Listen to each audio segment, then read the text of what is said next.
اللہ کی پکڑ بڑی خاموش مگر بے حد سخت ہوتی ہے۔ فرعون نے کب سوچا تھا کہ وہ دریائے نیل میں ڈوب جائے گا، لیکن ڈوب گیا۔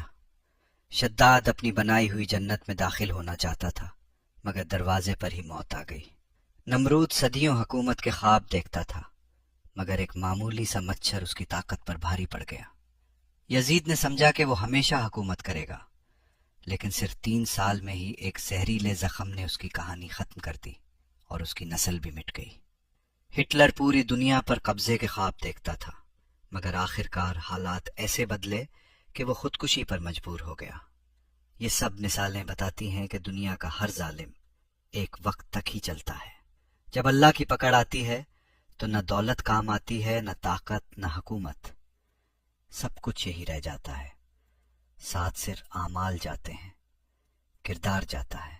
اس لیے تکبر چھوڑ دیں، ظلم چھوڑ دیں، اور یاد رکھیں اللہ کی پکڑ کبھی بے آواز نہیں آتی۔